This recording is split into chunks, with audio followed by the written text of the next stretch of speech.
Ces policiers-là ont été décorés à plusieurs reprises, tant au niveau du service de police, au niveau des partenaires, au niveau du gouvernement du Québec, ainsi qu'au niveau du gouvernement du Canada. Rapidement après les événements, il y a un débriefing émotionnel qui a été mis en place par la direction du service de police, voulant s'assurer que chacun et chacune des policiers et policières qui avaient participé à cet événement-là pouvaient se rencontrer à la fin de l'événement. Dans un premier temps, pour pouvoir ventiler, parce que ce n'est pas tous les jours qu'on vit des événements de cette nature-là, pour pouvoir également mettre à jour leurs notes, leurs rapports et transmettre ça aux enquêteurs qui devaient enquêter tout le volet de la politique ministérielle. Lorsqu'on regarde le tissu social, principalement à la grandeur du Québec, on se rend compte que de plus en plus les policiers, les policières sur le terrain sont confrontés à ce type de clientèle-là. Je pense que c'est important d'avoir à l'intérieur des services de police, d'être conscient des dommages qui peuvent être causés par ces personnes-là qui sont atteintes de maladies mentales. Depuis 2003, le service de police a commencé à former leurs policiers. Il y a 20% des policiers patrouilleurs qui sont formés en intervention de crise auprès des personnes qui ont un problème de santé mentale.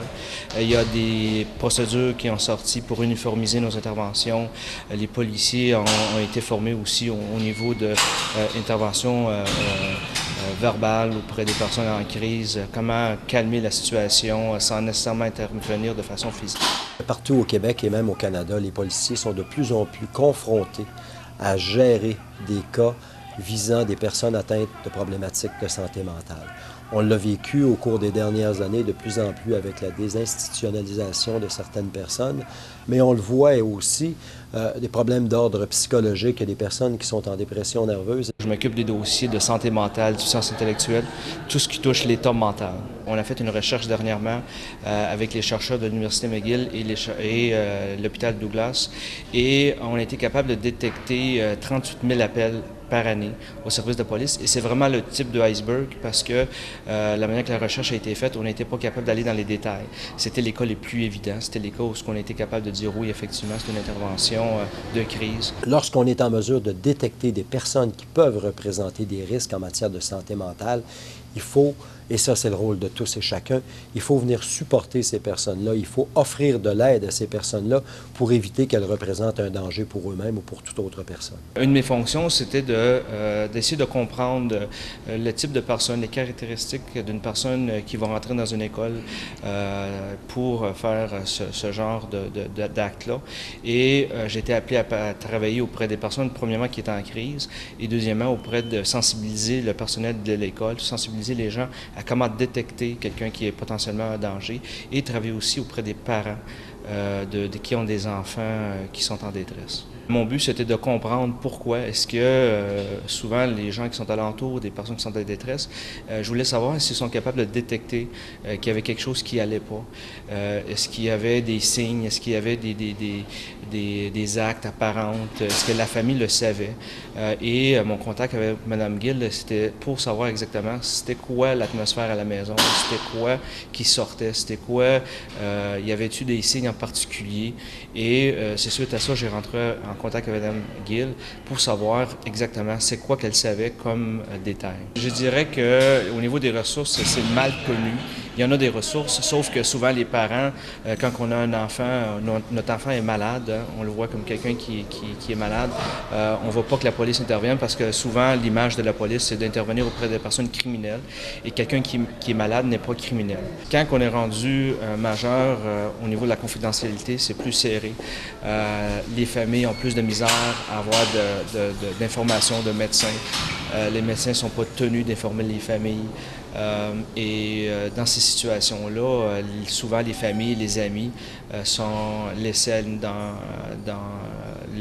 l'ignorance ou dans le néant. Il y a deux créneaux sur lesquels on a vraiment mis l'emphase. Dans un premier temps, on a poursuivi la formation qui avait déjà été entamée en matière de tireurs actifs, parce que pour nous, avec la réalité qu'on voit à travers le monde, il y a là un enjeu très important et on veut s'assurer que nos personnels sont à la fine pointe de leurs connaissances en matière de tireurs actifs. Le deuxième élément est le guide d'intervention scolaire qu'on a développé avec l'ensemble des établissements scolaires du territoire de l'île de Montréal. Donc, nos policiers ont fait la tournée de chacun des endroits, que ce soit universitaire, collégial, secondaire ou école primaire, toutes les écoles ont été visitées. Il y a un guide d'intervention qui a été remis aux directions de l'école. Je pense que depuis Dawson, je pense qu'on est de plus en plus sensibilisés. On a vu dernièrement des appels où ce que dans notre milieu, soit police ou soit au niveau d'éducation, les enseignants sont plus sensibles. Quand ils voient quelque chose qui n'allait pas, souvent on l'aurait ignoré ou on n'aurait pas pris note. À cette heure, on en prend plus de chance. Lorsqu'on analyse très froidement le cas du Collège Dawson, il y a une très belle complicité qui s'est développée entre la direction du Collège Dawson et avec les dirigeants et les policiers du poste de quartier 12 qui, même s'il s'agissait d'un délit mineur en matière de stupéfiants, qui ont fait appel aux policiers. Les policiers étaient sur les lieux présents pour aller assumer un leadership suite à la commission d'une infraction criminelle. Et c'est cet appel-là, ce travail-là qui a été développé, qui a fait en sorte que les policiers étaient déjà sur les lieux, déjà présents et qui ont été en mesure d'intervenir rapidement. Souvent, les appels que les policiers sont appelés, c'est des personnes qui sont dépressives, suicidaires, des familles qui appellent parce que leurs enfants ou leurs conjoints sont en train de tout casser dans la maison. Une personne qui est rendue là, c'est quelqu'un qui est en train de souffrir, quelqu'un qui est vraiment à bout et qui veut de l'aide et qui cherche de l'aide. Et c'est pas parce qu'ils sont en crise ou qu'ils sont en train de crier après vous qu'il va vous faire mal. C'est parce qu'il est en train de demander de l'aide. Je pense que les policiers sont de plus en plus outillés, sont de plus en plus informés. Est-ce qu'on a rendu à l'étape où les policiers ont une formation parfaite? Je dirais que non. Je pense qu'il y a beaucoup de travail encore à faire, mais je pense qu'on est dans la bonne voie. Au Québec, je suis le seul qui a été dégagé à temps plein pour travailler ces dossiers-là. Je termine un baccalauréat en psychologie. J'ai eu de la formation spécialisée à travers le Canada, d'ailleurs au Collège canadien de la police, en évaluation du risque par des experts du milieu. J'ai été formé aussi aux États-Unis en négociation de crise et en entrevue interrogatoire auprès des personnes qui ont des problèmes de santé mentale. Je pense que la police de Montréal était proactive là-dedans. Les policiers disaient qu'il y avait de plus en plus d'interventions auprès des personnes en crise. Souvent, les policiers étaient appelés, puis c'était pas des appels criminels. C'était des appels de personnes en détresse, de familles qui ne savaient pas quoi faire avec leurs enfants.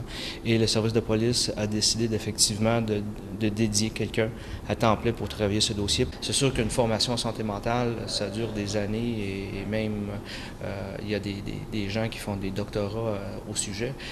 Mais la formation pour nos policiers, c'est de dire comment on intervient, de quelle façon qu'on intervient et de comprendre la souffrance que la personne a.